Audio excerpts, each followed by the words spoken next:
hari ini kita akan mendapat tahu tarikh bermulanya ibadah berpuasa dan dalam kita masih lagi berhadapan dengan pandemik COVID-19, pastinya ia sedikit sebanyak boleh menyumbang kepada ketidakpatuhan kepada SOP. Bagaimana ia boleh dielakkan dan apa batas yang boleh jaga bagi memastikan dalam keterujaan kita menyambut Ramadan, kita tidak melupakan dari segi waspada kendiri demi mengelakkan penularan jangkitan COVID-19. Dan bersedia di talian Skype adalah pakar kesihatan awam Fakulti Perubatan dan Sains Kesihatan UPM Profesor Madya, Dr. Marina Osman bersama dengan saya ketika ini. Assalamualaikum Prof. Waalaikumsalam warahmatullahi. Baik Prof, bercakap mengenai bulan Ramadan, dengan adanya bazar Ramadan dan juga Aidilfitri nanti, paling dirisaukan adalah tiada penjarakan fizikal.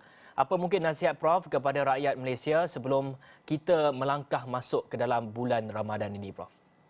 Okey, untuk persediaan kita ya menyambut Ramadan dan juga bagi siapa-siapa yang berminat untuk pergi ke bazar Ramadan, apa yang penting di sini ialah semua kena sentiasa mematuhi SOP yang telah disarankan ya.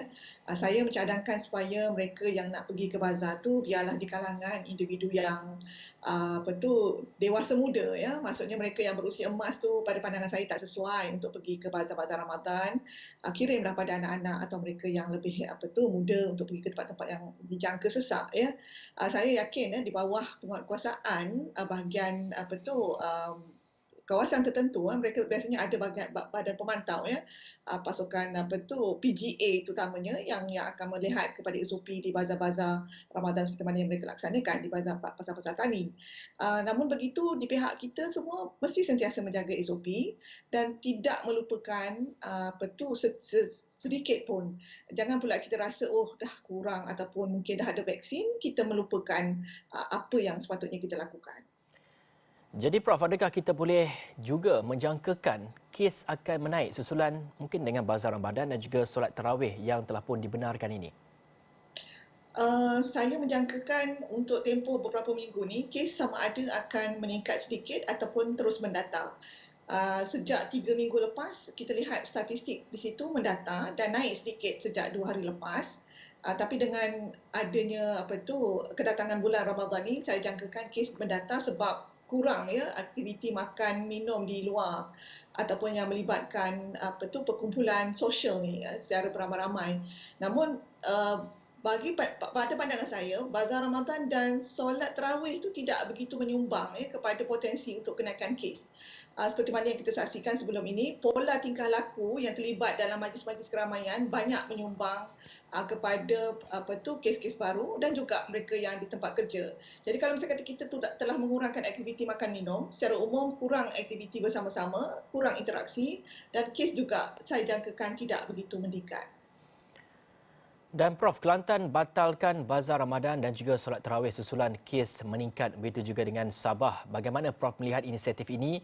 Pasti banyak lagi negeri yang kesnya juga meningkat seperti Selangor sebagai contohnya yang selalu mencatatkan kes yang tertinggi. Pada pandangan Prof bagaimana? Saya mengalu-alukan tindakan yang telah diambil oleh kerajaan negeri yang berkenaan ya.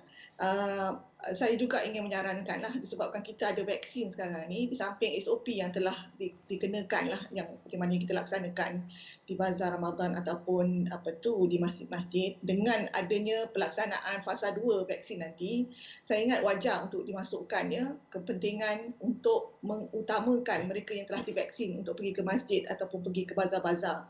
Kita boleh memulakan ni sedikit demi sedikit.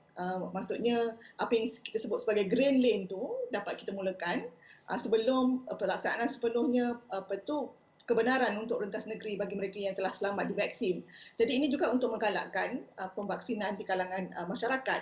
Dan saya sebenarnya sangat juga mengharapkan seandainya bazar Ramadan terutamanya, kalau misalnya kata dirasakan tidak sesuai untuk dilaksanakan, dapat ditangguhkan ya, ataupun mungkin dikecilkan skopnya. Sebab kadang-kadang kita bimbang kalau misalnya kata bazar yang terlalu besar, sukar untuk dikawal dan akan menyebabkan kesesakan yang tidak dijangka, meneruskan potensi kes-kes yang baru. Di masjid saya rasa tidak ada masalah ya, sebab selama ni kita lihat SOP di masjid sangat baik dan cemerlang dengan pemantauan yang begitu ketat. Prof, perlukah penguatkuasaan yang lebih ketat diadakan? Apa mungkin contoh-contoh yang mungkin Prof boleh unjurkan kepada kita? Okey, pelaksanaan yang lebih ketat ni pada pandangan saya lebih menjurus kepada pemantauan ya, dengan SOP sedia ada seperti mana yang sering saya sebutkan, semuanya sudah sedia ada dalam garis panduan dan juga apa-apa yang telah digariskan seperti mana yang telah dimaklumkan kepada kita.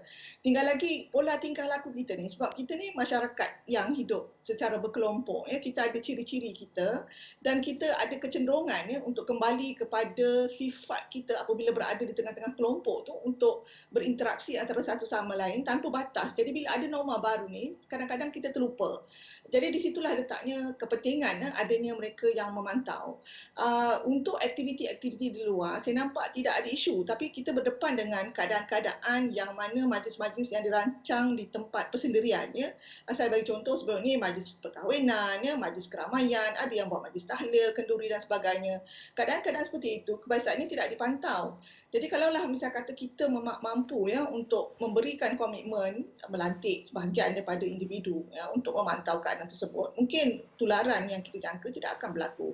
Tapi saya lebih cenderung untuk menyatakan bahawa pada keadaan ini apabila kita sudah ada vaksin, tindakan untuk pemvaksinan tu perlu dipergiatkan lagi, yang mana dengan angka-angka yang dikesan setiap hari mencecah 4 angka tu bagi saya perlu digunakan ya oleh Kementerian Kesihatan dan juga mereka yang terlibat dalam pengurusan wabak ni, menimbangkan mereka yang telah disaring tu, yang negatif terus divaksin, yang dah disaring negatif terus divaksin. Jangan tunggu lagi beberapa lama sehingga mengambil masa yang agak panjang. Sebab kalau kita lakukan sedemikian, saya yakin takers untuk mengambil vaksin ni akan lebih pantas dan lebih cepat untuk kita mencapai tahap herd immunity. Pola tingkah laku kalau saya saksikan ya, sejak setahun yang lalu, kalau kita terus bergantung, saya tidak begitu yakin ya ianya dapat dikekalkan, sebab masing-masing dah memang agak tidak begitu memandang keadaan itu agak penting. Selain daripada pemantauan yang saya sebut tadi, vaksin perlu kita utamakan. Baik, terima kasih kepada pakar Kesihatan Awam Fakulti Perubatan dan Sains Kesihatan UPM Profesor Madya Dr. Malina Osman atas perincian itu.